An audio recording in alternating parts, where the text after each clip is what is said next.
So, I've been collecting since 2015 Funko Pops, and from 2015 to 2020, it's just been a ramp up of just collecting to the collection that you see today. I just began to see different characters within the Funko Pop world, and I began to purchase these different characters from Tasmanian Devil to The Walking Dead to The Simpsons, and it just kept going on and on. It got to a point that by December 2015, I had over 20 pops at that point. So yeah, I think I just fell in love with like the fact that it relates to pop culture, things that I love, from either if it's a TV show, a movie, animation, or even video games. It's just kind of, when I look at them, it reflects the things that I love so much.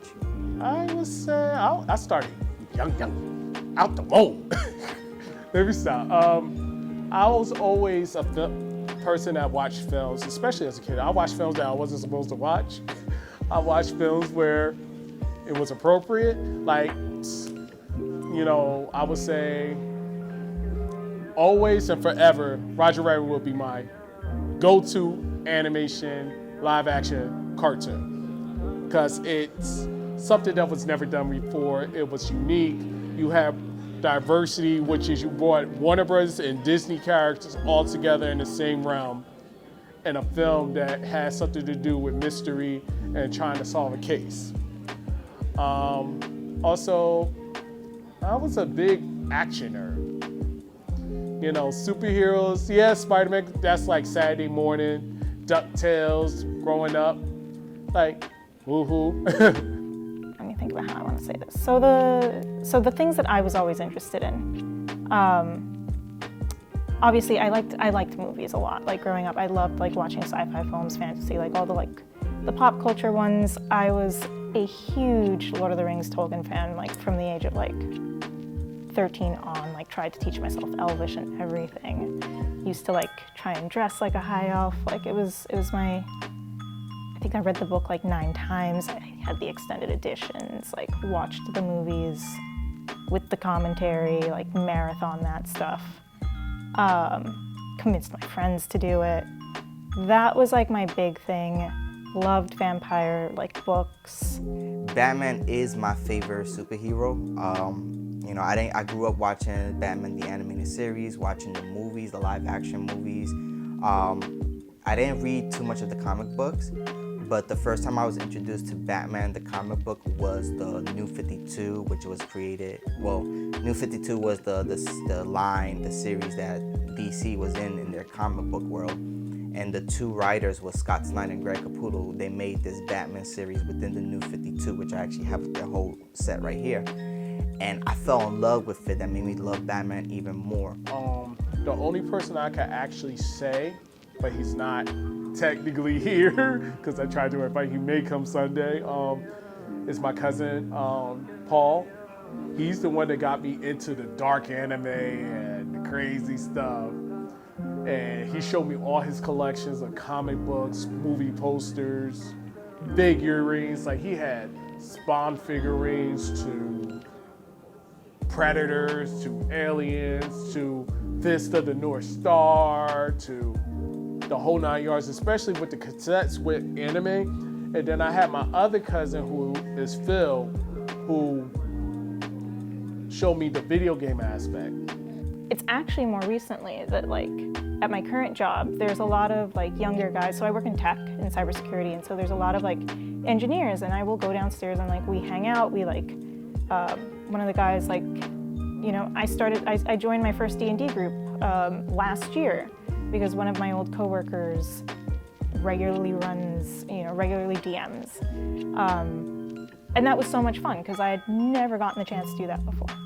If you ever go to a Funko Pop, if you ever go to a Comic-Con, a convention where Funko is present, you're going to see every kind of people. You're going to see people you don't expect. You're going to see people of color. You're going to see minorities. You're going to see, Caucasian people. You're going to see all kinds of people.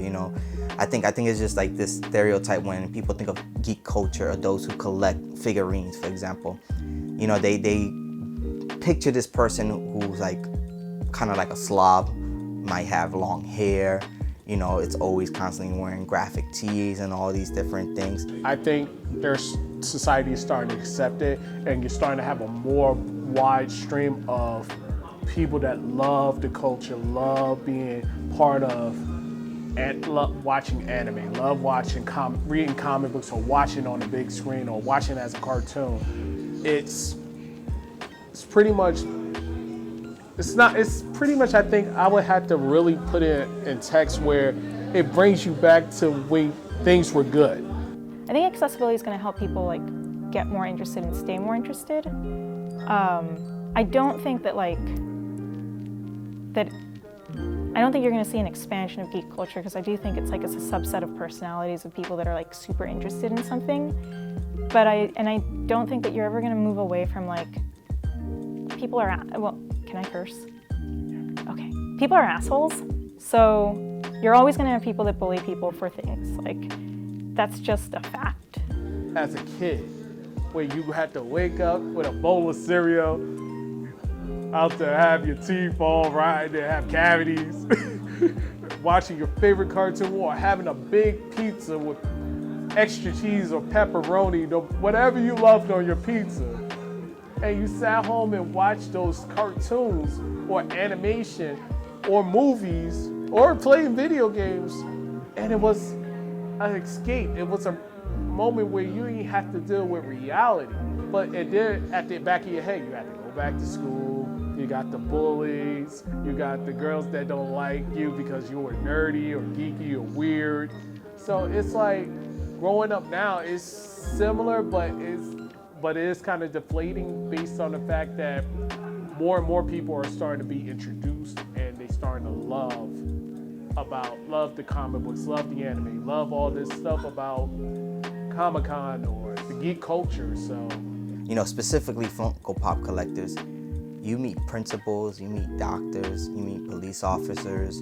You know, you do meet those people who are prefer gaming and all those different things. I'm not saying they don't exist, they do exist, but you meet all kinds of people. So it feels great, because sometimes when I go there, at first I was kind of embarrassed, because it's at that time it's 2015, so I was 25 years old, young adult, I'm Hispanic, Latin, born to immigrant parents, and it's just why are you collecting toys, right? You for me, you don't go to a girl and be like, oh, hey, I collect pops, I collect toys. Thankfully, thank God that my wife, she supports me. Of course, I do keep myself control when it comes to spending a lot, but she doesn't mind it, and she sees why I love it. I think you don't see it as much of a stigma as it was before, as much of a negative thing as it was before. And I think as long as as you pointed out, superhero culture is definitely a bit more mainstream now. But I think Disney with the Star Wars franchise, or just books, Instagram, Insta Reels, because that's the one that I'm on. Insta Reels is always showing me reels about people showing stuff about high fantasy novels and books and whatnot, which was honestly an area of a subculture of geekness, a sub-geek culture that I think was never really, it's books. You don't really show that on TV. So that was, I think, one of the least accessible ones that is now becoming more accessible because people are making reels about it, and those reels are getting shown. I love acting, I love voice acting. It's a fun gig. It basically bring out the creative in you, just like an artist. It brings out the creative in the artist. Animation brings out the director. It's everything that has to do with the arts is a significant, because it brings out what's the history behind it. It brings out where you left your stamp on it. Pop culture is for everyone, It doesn't matter your title, it doesn't matter the background that you had, it doesn't matter the color of your skin, it doesn't matter if you're an immigrant or you're not an immigrant, if you're from this country or not from this country, if you're a man, woman, non-binary, however you prefer to be known as. It's for everyone. I personally never received any pushback. I think, in the Funko world and pop culture world, it's acceptable that everyone's accepted.